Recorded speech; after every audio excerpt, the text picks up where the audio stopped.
Bapak Ibu, marilah kita sama-sama membaca firman Tuhan dari Matius 7 ayat 15 sampai 23. Demikian firman Tuhan.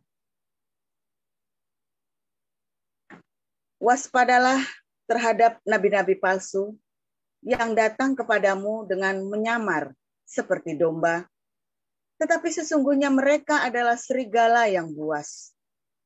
Dari buahnya lah kamu akan mengenal mereka. Dapatkah orang memetik buah anggur dari semak duri atau buah ara dari rumput duri? Demikianlah setiap pohon yang baik menghasilkan buah yang baik, sedang pohon yang tidak baik menghasilkan buah yang tidak baik. Tidak mungkin pohon yang baik itu menghasilkan buah yang tidak baik, ataupun pohon yang tidak baik itu menghasilkan buah yang baik. Dan setiap pohon yang tidak menghasilkan buah yang baik pasti ditebang dan dibuang ke dalam api.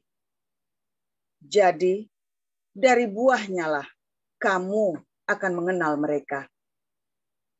Bukan setiap orang yang berseru kepadaku, Tuhan, Tuhan, akan masuk ke dalam kerajaan sorga, melainkan dia yang melakukan kehendak Bapa-Ku yang di sorga. Pada hari terakhir, banyak orang akan berseru kepadaku, Tuhan, Tuhan, bukankah kami bernubuat demi namamu dan mengusir setan demi namamu dan mengadakan banyak mukjizat demi namamu juga? Pada waktu itulah aku akan berterus terang kepada mereka dan berkata, aku tidak pernah mengenal kamu. Enyahlah daripada kamu. Ulang. Enyahlah daripadaku, kamu sekalian pembuat kejahatan. Demikian.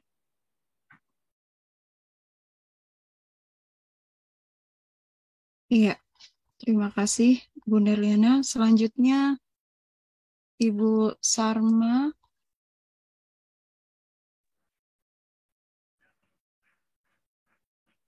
Oh, nggak ada. Minta tolong Bapak Apeng untuk membacakan Roma 10 ayat 1 sampai 10.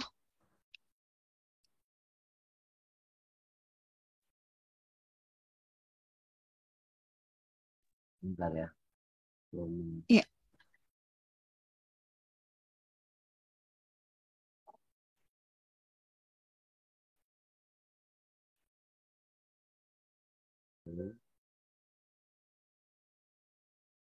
Ya. Roma 10 ayat 1 sampai 10.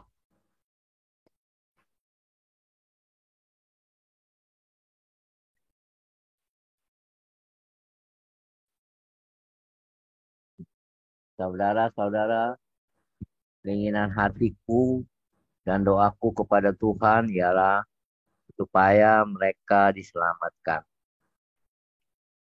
Ada doa.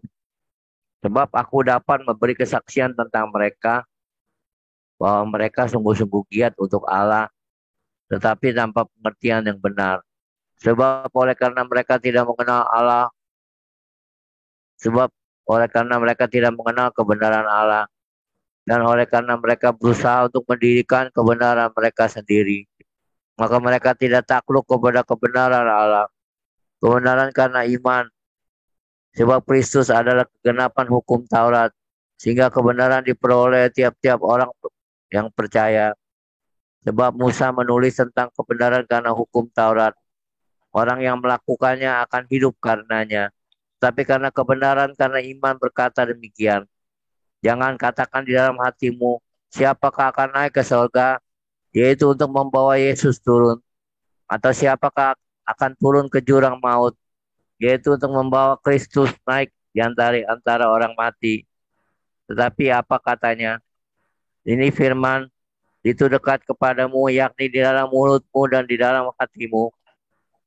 Itulah firman iman yang kami beritakan. Sebab jika kamu mengaku dengan mulutmu bahwa Yesus adalah Tuhan dan percaya di dalam hatimu bahwa Allah telah membangkitkan Dia dari antara orang mati, maka kamu akan diselamatkan. Karena dengan hati orang percaya dan dibenarkan, dan dengan mulut orang mengaku dan diselamatkan. Karena kitab suci berkata, barang siapa yang percaya kepada Dia tidak akan dipermalukan. Sebab tidak ada perbedaan antara orang Yahudi dan orang Yunani. Karena Allah yang satu itu adalah Tuhan dari semua orang, kaya bagi semua orang yang berseru kepadanya. Sebab barang Iya, siapa Kak. yang berseru. Iya. Ya, ya. Ya, terima kasih. Ya, dilanjutkan Ibu Lucy dari ayat 13. Terima kasih, Pak Apeng. Baik, Mbak Naomi, saya akan baca firman Tuhan. Roma 10 ayat 13 berbunyi demikian. Sebab barang siapa yang berseru kepada nama Tuhan akan diselamatkan. Tetapi bagaimana mereka dapat berseru kepadanya jika mereka tidak percaya kepada Dia? Bagaimana mereka dapat percaya kepada Dia jika mereka tidak mendengar tentang Dia? Bagaimana mereka mendengar tentang Dia jika tidak ada yang memberitakannya? Dan bagaimana mereka dapat memberitakannya jika mereka tidak diutus? Seperti ada tertulis, betapa indahnya kedatangan mereka yang membawa kabar baik. Sampai ayat berapa? Tetapi tidak semua orang telah menerima kabar baik itu. Yesaya sendiri berkata, Tuhan, siapakah yang percaya kepada pemberitaan kami? Jadi, iman timbul dari pendengaran, dan pendengaran oleh firman Kristus. Tetapi aku bertanya, adakah mereka tidak mendengarnya? Memang mereka telah mendengarnya. Suara mereka sampai ke seluruh dunia, dan perkataan mereka sampai ke ujung bumi. Tetapi aku bertanya, adakah Israel menanggapnya? Pertama-tama Musa berkata, aku menjadikan kamu cemburu terhadap orang-orang yang bukan umat dan membangkitkan amarahmu terhadap bangsa yang bebal. Dan dengan berani Yesaya mengatakan, aku telah berkenan ditemukan mereka yang tidak mencari aku. Aku telah menampakkan diri kepada mereka yang tidak menanyakan aku. Tetapi tentang Israel ia berkata, sepanjang hari aku telah mengulurkan tanganku kepada bangsa yang tidak taat dan yang membantah. Demikian pembacaan firman Tuhan, dan Yesus memberkati. Amin. Amin. Terima kasih Ibu Luciana. Selanjutnya kita akan mendengarkan renungan. Silakan Bu Evangelis Anaza. Ya, terima kasih.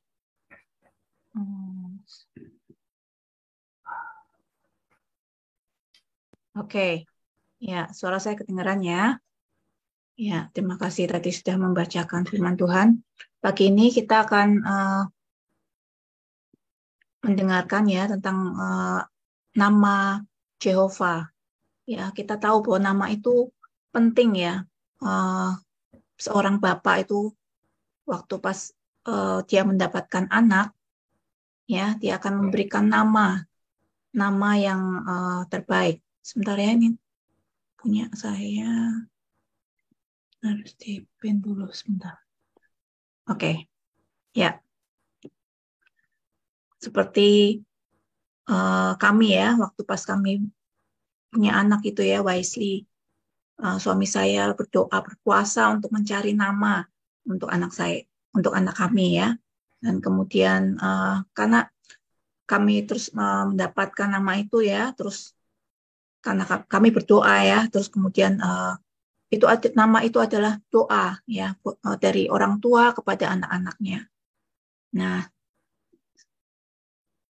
dari nama itu seorang ayah akan mengenal anaknya ya. Setiap anak itu berbeda sifatnya, pribadinya. Mungkin misalnya nama Ana, mungkin ada jutaan orang di dunia ini dengan nama Ana ya. Tapi kita punya pribadi masing-masing itu unik, masing-masing itu spesial di mata Tuhan kita. Ya, jadi Tuhan kita itu mengenal nama kita masing-masing. Nah, kemudian sama juga dengan nama Tuhan kita ya, nama Jehovah. Mungkin ada jutaan nama Allah di dunia ini, ya. Tapi kita mengenal sebagai umatnya, kita tuh mengenal nama Allah kita, nama Tuhan kita, ya. Tuhan kita itu selalu kalau di Bible ya kita lihat dari Perjanjian Lama maupun Perjanjian Baru, Tuhan selalu nama-nama itu penting ya. Tuhan itu mengubah nama-nama itu. Misalnya seperti Simon ya.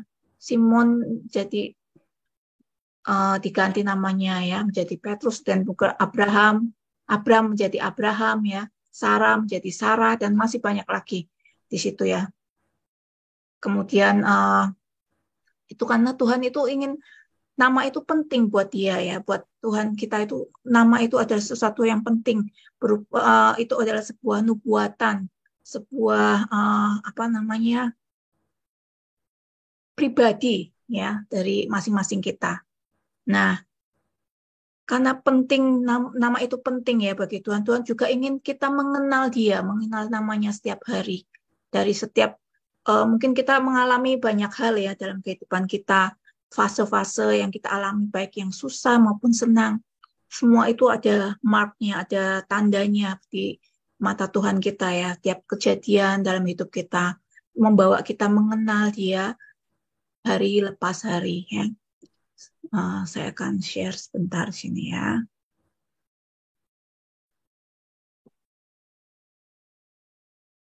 Ya.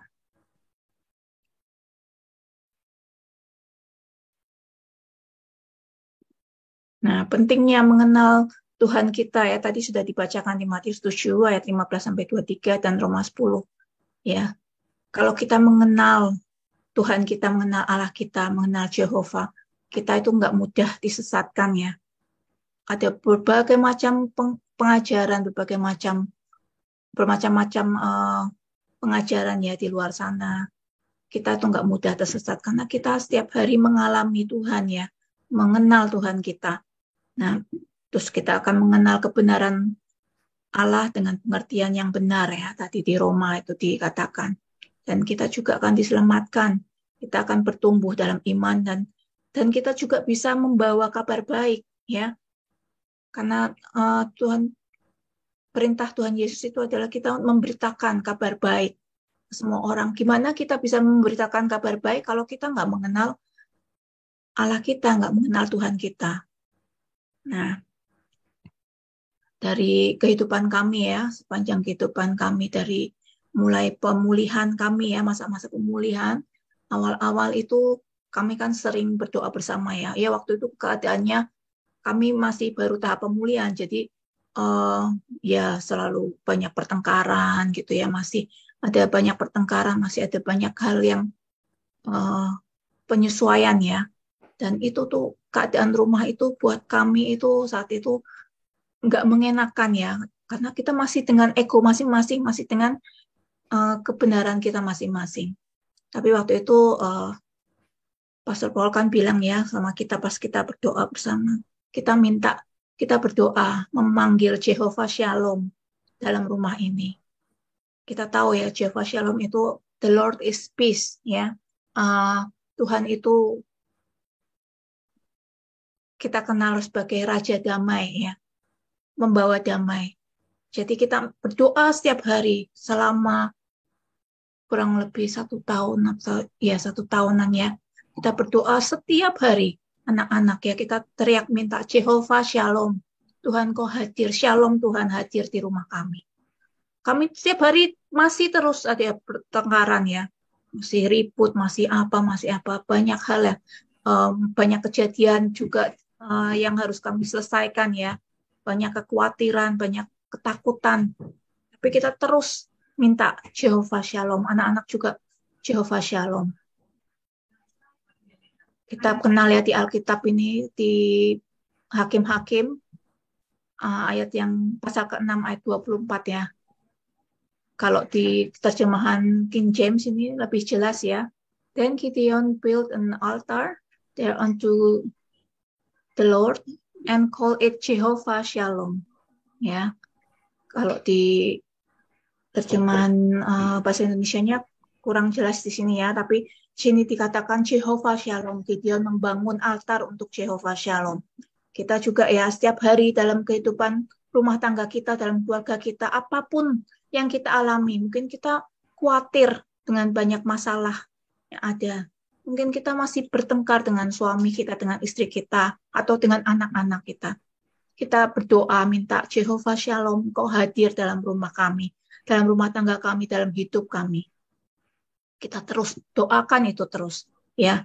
Nanti mungkin dalam perjalanan waktu ya, kami waktu itu berdoa selama setahun ya. Ya prosesnya nggak tiba-tiba langsung Shalom hadir gitu ya, begitu kita berteriak Jehovah Shalom nggak langsung tiba-tiba celing Jehovah Shalom ada di situ ya, enggak ya, tapi proses kami masih akhirnya sampai benar-benar Shalom Tuhan itu tuh hadir dalam rumah tangga kami, dalam keluarga kami, karena kami bisa ternyata Shalom Tuhan itu bisa membawa kami jadi lebih saling mengerti, rasanya semua hal yang lain-lain itu jadi nggak penting gitu loh. Yang tadinya kita pertengkarkan itu, jadi itu semua nggak penting. Tiba-tiba keluarga kami, Shalom Tuhan itu hadir tanpa kita menyadari sejak kapan, tahu-tahu sudah selesai semua. Tahu-tahu kita benar-benar merasakan Shalom itu datang. Ya. Nah, kemudian di tahun yang kedua ya kami mengalami masih dalam tahap pemulihan. Waktu itu kami berdoa dan suami saya bilang tahun ini kita berdoa, kita panggil Jehovah Jireh.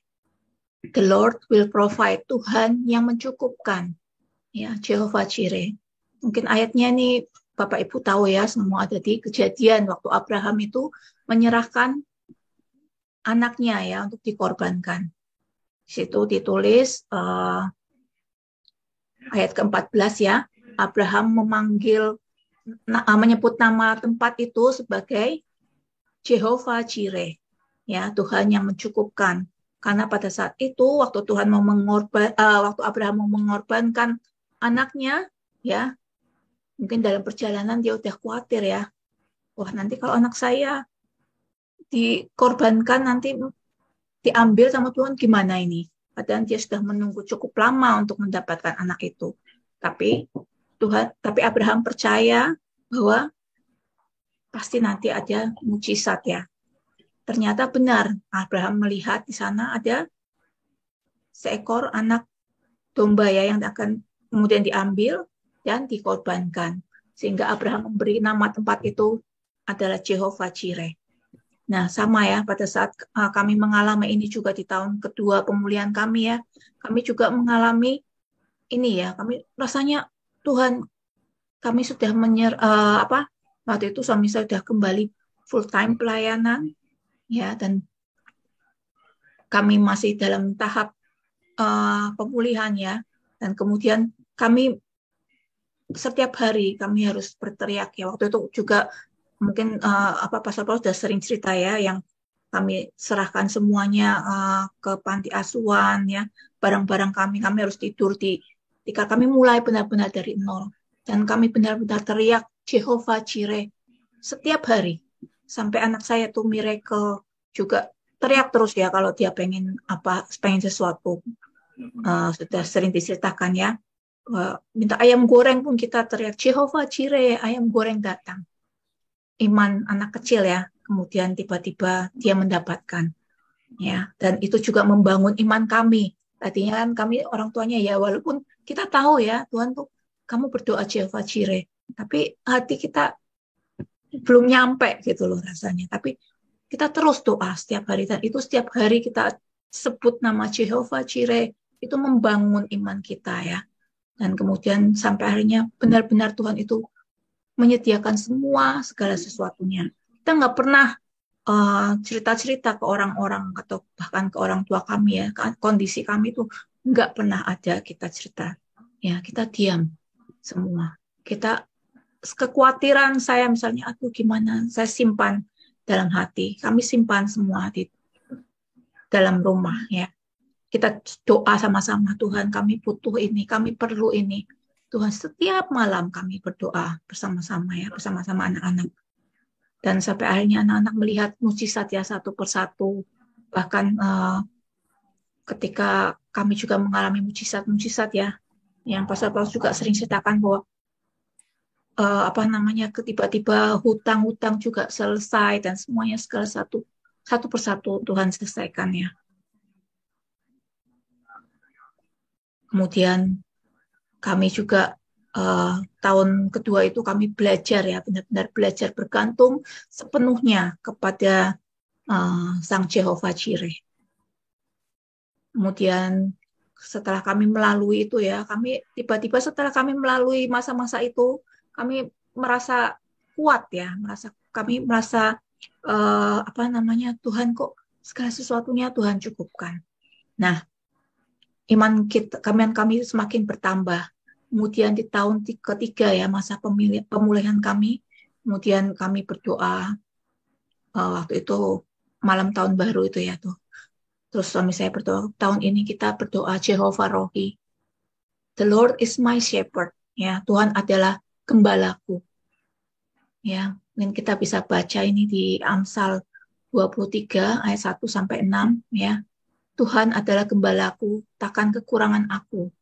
Ya, jadi tadi dia itu Jehovah Jireh ya, dia yang mencukupkan.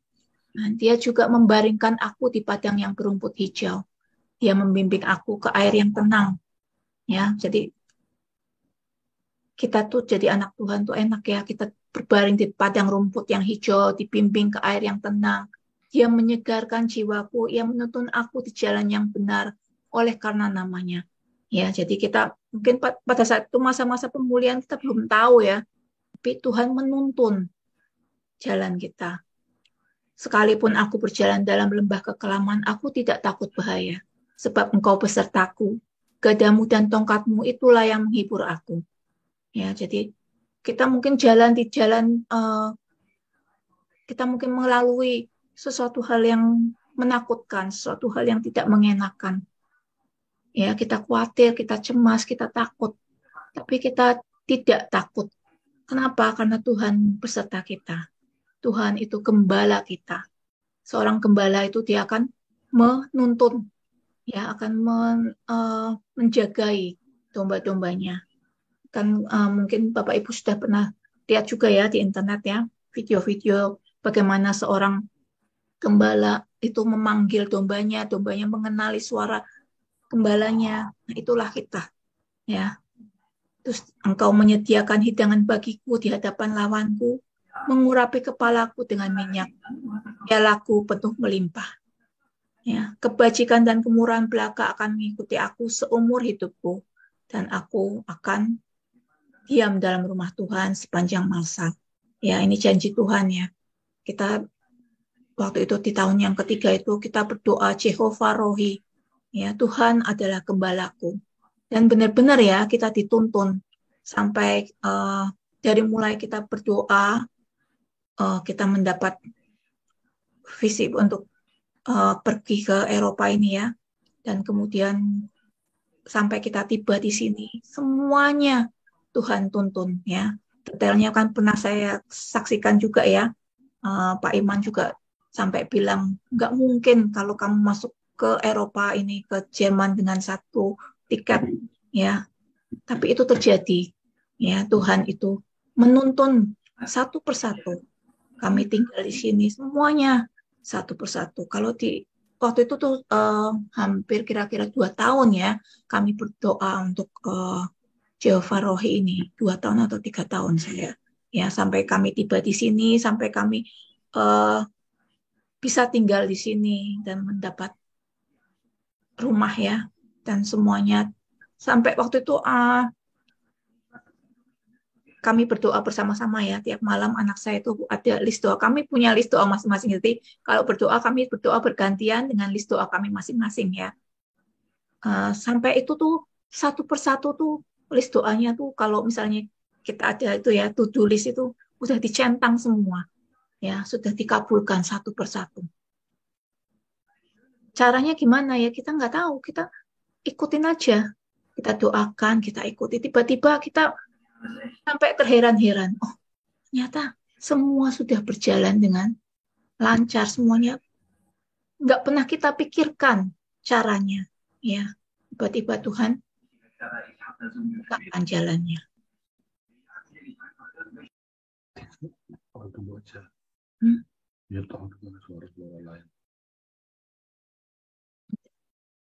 Oke ya.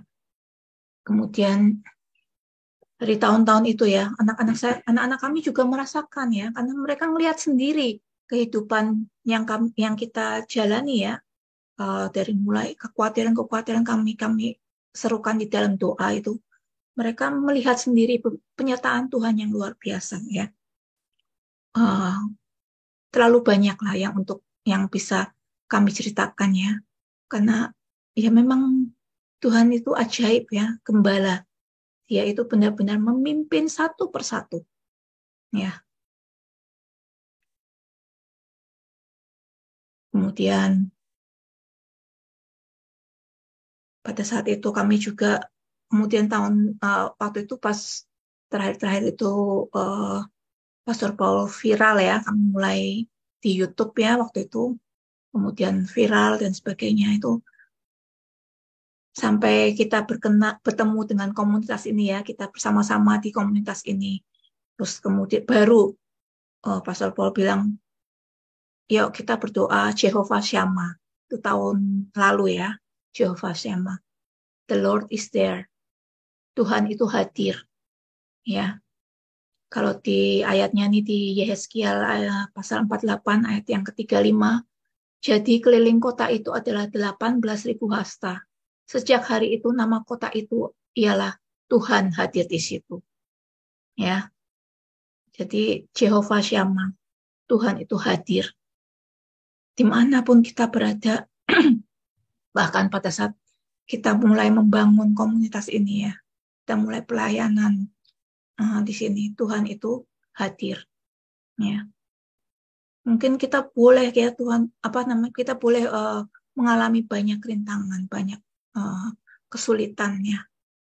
Tapi kita tuh percaya bahwa Jehovah itu hadir di mana saja kami berada ya. Anak-anak saya juga begitu. Setiap kali mereka ada kekhawatiran, mereka bilang, "Mah, ini begini ya, ini begini." Doa saja. Kita nggak bisa apa-apa, doa. Ya. Dan luar biasa ya. Benar-benar Tuhan itu hadir dalam kehidupan kami. Dan sampai kita juga, saya lihat waktu pas di komunitas kita ya semakin berkembang, juga banyak hal ya kita mengalami, ada yang datang, ada yang pergi, ya, ada yang tetap bersama-sama dengan kita. Tapi dalam setiap keadaan, dalam setiap situasi, saya merasakan ya, saya melihat itu, wah, Tuhan itu hadir benar-benar bersama-sama kita ya. Difitnah dan dicaci maki mungkin ya. Di sini pelayanannya kita orang-orang berusaha menghalangi ya, nggak berusaha menghalangi, tapi kita cuma bisa pegangan sama Tuhan terus, pegang tangan Tuhan terus. Ya, kita tetap jalan terus. Nggak apa-apa, dibilang macam-macam juga kita nggak peduli ya. Anak-anak juga dengan sukacita kami terus pokoknya jalan. Dan Tuhan itu, penyertaan Tuhan itu luar biasa ya dalam kehidupan kita. Juga buat saudara-saudara semua ya, kita harus merasakan sendiri ya. Kita harus mengenal sendiri Tuhan kita. Kemudian tahun ini di tahun yang baru 2023 kemarin. Kemudian kita berdoa Jehovah Sebaot ya, the Lord of Hosts, yaitu Tuhan semesta alam ya, atau Angels Armies ya. Kalau ada Tuhan beserta kita, ada Jehovah Sebaot beserta kita, kita nggak perlu takut apa-apa. Pada siapa kita harus takut? Pada kelaparankah, ketelanjangankah? Enggak, kita nggak perlu takut ya, karena Tuhan kita itu Jehovah Sebaot, Tuhan semesta alam ya. Di Yesaya 1 ayat 24 ini, sebab itu demikianlah firman Tuhan, Tuhan semesta alam yang maha kuat, pelindung Israel. Aku akan melampiaskan dendamku kepada para lawanku dan melakukan pembalasan kepada para musuhku. Mungkin Bapak Ibu mengalami difitnah ya, dicaci maki, nggak perlu takut. Ya, nggak perlu kita juga dendam dan kita membalas, nggak perlu. Biar Tuhan yang membalas. Kita cukup diam saja. Kita cukup nangis aja sama Tuhan, datang sama Tuhan. Tuhan, Engkau Jehovah Sebaot, Engkau yang membela kami. Ya, kalau kita punya Tuhan yang Tuhan semesta alam ini punya Dia, maka kita nggak perlu takut pada apapun. Ya, saat ini kalian bisa, Pastor Paul kan selalu khotbahkan buat kita lihat ya, yang kita alami ini di komunitas ini itu kita bisa melihat dengan jelas ya kejadian-kejadian apa, banyak fitnahan, banyak macam-macam. Tapi Tuhan selalu melindungi ya, Tuhan yang akan membalas setiap orang-orang yang mungkin jahat kepada kita, mungkin berusaha menggagalkan kita. Tapi kita nggak perlu takut karena Tuhan itu beserta kita ya.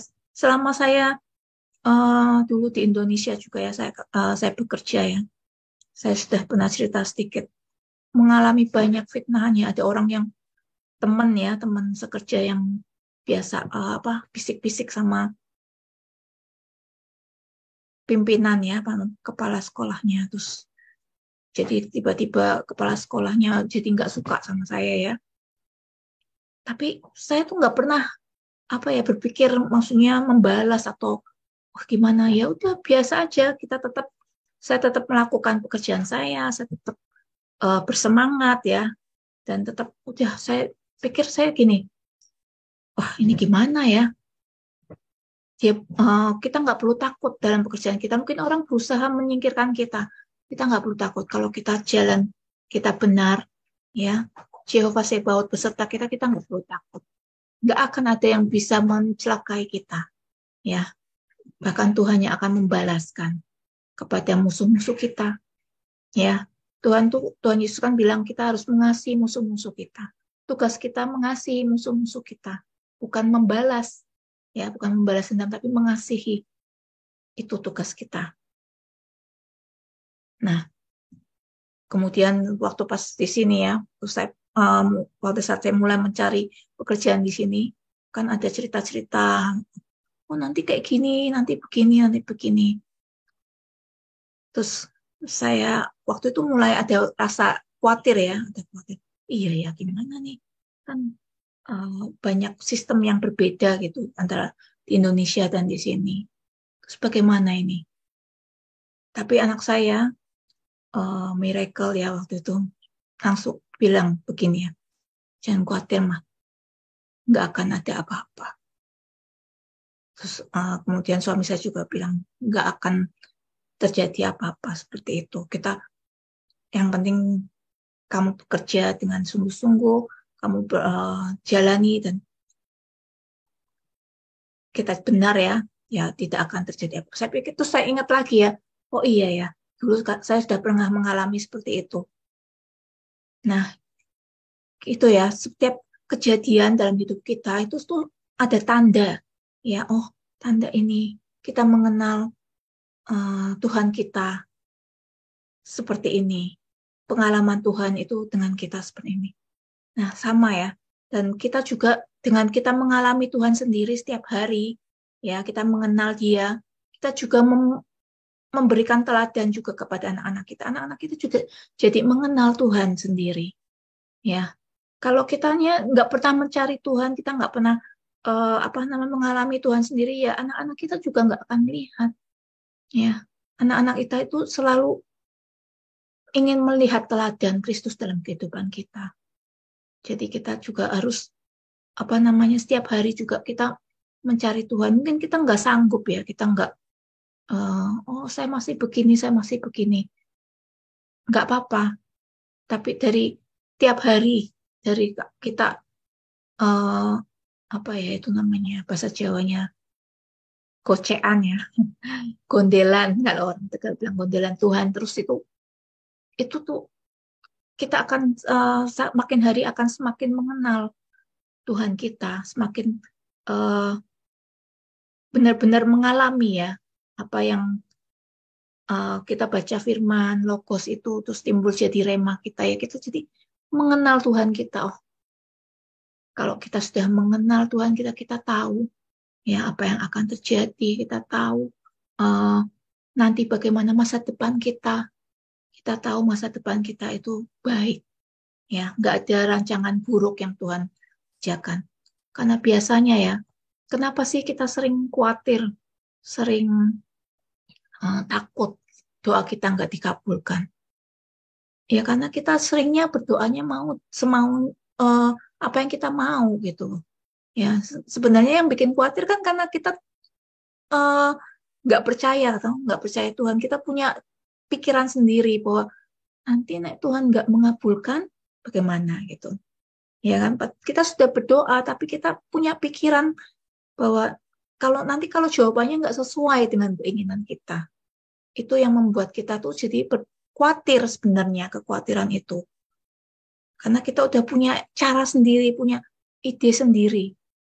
Padahal kalau kita mau pasrah ya, mau taat sama Tuhan, kita doakan, kita serahkan, seringkali tuh penyesuaiannya itu spektakuler ya, luar biasa. Nggak pernah kita pikirkan. Karena dia itu, Tuhan kita itu master of plan ya. Dia itu yang segala rancangan itu dia udah tahu jalan keluarnya itu, caranya itu lebih hebat dari yang kita pikirkan. Dari yang kita mampu pikirkan. Ya, kadang-kadang kita apa bisa, nggak mungkin toh begini. Tapi kenyataannya mungkin, katanya Tuhan bisa lakukan itu. Ya, jadi mari kita bersama-sama ya, kita dalam komunitas ini, kita berlatih bersama-sama. Tahun ini, tahun kemarin kita mengenal Tuhan, kita Jehovah Shammah, kita mengalami Tuhan. Tahun ini kita mengenal Jehovah Sebaot.